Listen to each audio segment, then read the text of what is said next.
நண்பர்கள் அனைவருக்கும் வணக்கம். இப்ப லைவ்ல நடந்துட்டு இருக்க விஷயத்தை பத்தி தான் இந்த வீடியோல நம்ம பார்க்க போறோம். அதுக்கு முன்னாடி ஒரு லைக் மட்டும் போடுங்க. ரொம்ப ரெக்வஸ்டா தான் இந்த விஷயத்தை கேட்கிறேன். ஏன்னா நீங்க லைக் போட்டீங்கன்னா வச்சுக்கோங்களேன், இந்த வீடியோ இன்னும் கொஞ்சம் புஷ் ஆகும். இந்த வீடியோல ஒரு முக்கியமான விஷயத்தை பத்தி தான் பேச போறேன். அதனால கண்டிப்பா லைக் போட்டுட்டு கண்டினியூ பண்ணுங்க. அதே மாதிரி சப்ஸ்கிரைப் பண்ணாம இருக்கீங்கன்னா சப்ஸ்கிரைபும் பண்ணி வச்சுக்கோங்க.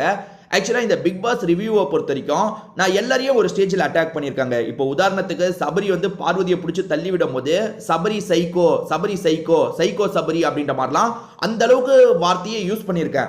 அப்படி யாரையாவது நம்ம அட்டாக் பண்ணும்போது, இப்போ உதாரணத்துக்கு கமருதீன் தப்பு பண்ணும்போது கமருதீனை அட்டாக் பண்ணியிருக்கேன்.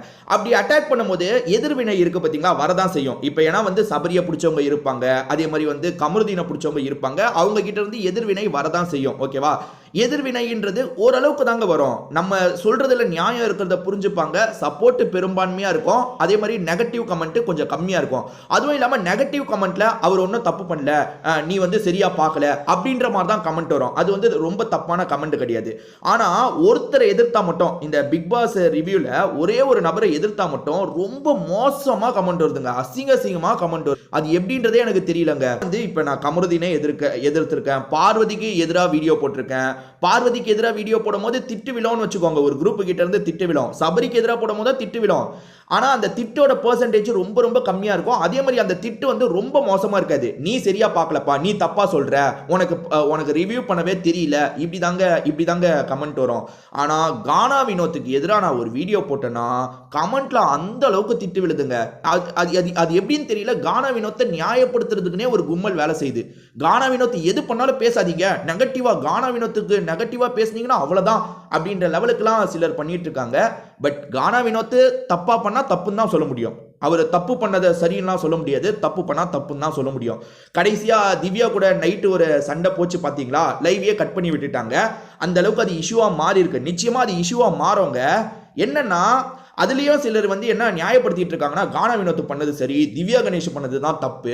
ஏன் திவ்யா கணேஷ் பிரச்சனை இருந்திருந்தா பண்ணிருப்பாங்களா, அப்ப கானா வினோத்னா மட்டும் ஏன் பண்றாங்கன்னு கேக்குறாங்க. எப்பா, ஒரு பொண்ணு முடிவு பண்ணும். ஒரு பொண்ணு வந்து ஒரு பையனை கட்டி பிடிக்கிறாங்க. இப்ப கட்டி பிடிக்கிறாங்கன்னா அந்த பொண்ணு கம்ஃபர்டபுளா ஃபீல் பண்ணும். ஓகேவா? அதனால வந்து அந்த இஷ்யூவை பத்தி நம்ம ஏற்கனவே ஒரு வீடியோ போட்டிருக்கோங்க.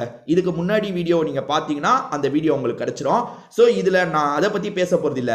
கானா வினோத் ரொம்ப ரூடாவும் நடந்துக்கிறாரு, அதே சமயம் சில இடத்துல ரொம்ப காஜித்தனமாவும் நடந்துக்கிறாரு. அதாவது அரோரா கிட்ட இவர் பண்ணிட்டு இருக்கிறதுலாம் உங்களுக்கு தெரியும். இதை மற்ற பொண்ணுங்க கிட்டயும் ட்ரை பண்ணிட்டு இருக்காருங்க. இப்போ உதாரணத்துக்கு திவ்யா கணேஷ் என்கிட்ட பேசவே மாட்டாங்கன்னு லெட்டர்லாம் எழுதினாரு பாத்தீங்களா. இவர் திவ்யா கணேஷ் கிட்ட இதை ட்ரை பண்ணிட்டு இருக்காரு. திவ்யா கணேஷ்க்கு அது புரியுது. இப்ப ஒரு பொண்ணுக்கு புரியும்ல, ஒரு ஆண் எந்த எண்ணத்தோட நம்ம கிட்ட வரான்ட்டு. திவ்யா கணேஷ்க்கு அது புரியுது, விலகி போறாங்க. அதாவது இவர்கிட்ட வேணாம் எந்த பழக்கமும் விலகி போறாங்க. கரெக்டா இவங்க ரெண்டு பேரை சேர்த்து தான் அந்த டாஸ்க்ல போட்டிருப்பாங்க. விக்ரம் தள்ளும் போது இவர் கண்ணு மூடி இருக்கு, ஓகே, இவர் தெரியாம இடிச்சிட்டா கூட ஓகே. ஆனா கையை நீட்டிக்கிட்டே எதுக்குங்க வராரு? அவரு தள்ளிட்டு இருக்காரு, எதுக்கு நீ கையை நீட்டிக்கிட்டே வந்துட்டு இருக்க? திவ்யா கணேஷ் பக்கத்துல இருக்காங்கன்னு தெரியுது, எதுக்கு கையை நீட்டிக்கிட்டே வரணும்? அவங்களோட பிரஸ்ட் பகுதி கிட்ட கை படணும் உங்களுக்கு தெரியாதா? அப்புறம் எதுக்கு அப்படி வரீங்க? எனக்கு தெரிஞ்சு கானா வினோத் மேலதான் அந்த இஷ்யூல தப்பு. அதை தாண்டியே நிறைய பிரச்சனை பண்றாருங்க. வியானாவோட கையை கிழிச்சு வச்சிருக்காரு. வியானா வந்து யார்கிட்ட கம்ப்ளைண்ட் பண்ணிட்டு இருக்காங்க? சபரி கிட்ட கம்ப்ளைண்ட் பண்ணிட்டு இருக்காங்க. அவர் வந்து பேசும்போது கையை நீட்டி என் கையை கிழிச்சிட்டாரு. அதை கேட்டா என் விரல் பட்டு உன் கையில காயம் பட்டுருச்சான்னு பேசுறாரு. ரொம்ப மோசமா பண்றாரு. இந்த காயத்தை நீங்க இப்பயே பார்த்து வச்சுக்கோங்க, சொல்ல வேண்டிய இடத்துல சொல்லுங்க, நானுமே சொல்ல வேண்டிய இடத்துல சொல்லுவேன்னு சொல்றாங்க. அதாவது என்னன்னா வீக்கெண்ட்ல சொல்லலாம், அதாவது எப்ப இது இஷ்யூவா மாத்தணும் அப்ப சொல்லலாம், இப்ப சொல்ல வேணான்ற மாதிரி வியானா ரொம்ப தெளிவா இருக்காங்க. சபரி கிட்ட சொல்லிட்டு இருக்கும்போது கானா வினோத்துக்கு பயம் வந்துருச்சு. கானா வினோத் ஆவுனா கேமராவை போட்டு காட்டுங்க, வீடியோவை போட்டு காட்டுங்கன்னு சொல்லுவார்ல. சோ கானா வினோத் இங்க வந்துட்டாரு. கையை காட்டு அப்படின்னு பாக்குறாரு, கையில காயம் இருக்கு. அப்பயும் கானா வினோத் நான் பண்ணது தப்புன்றதெல்லாம் ஏத்துக்கல. அப்பயும் ஏதாவது சமாளிக்கிறதுக்கு ஏதோ சொல்லிட்டு இருக்காரு. அப்ப பார்வதி இந்த இடத்துக்கு வந்துடுறாங்க. பார்வதியும் என்னதான் நீங்க இப்படி பண்ணக்கூடாதுன்ற மாதிரி அட்வைஸ் பண்ண ஆரம்பிக்கிறாங்க.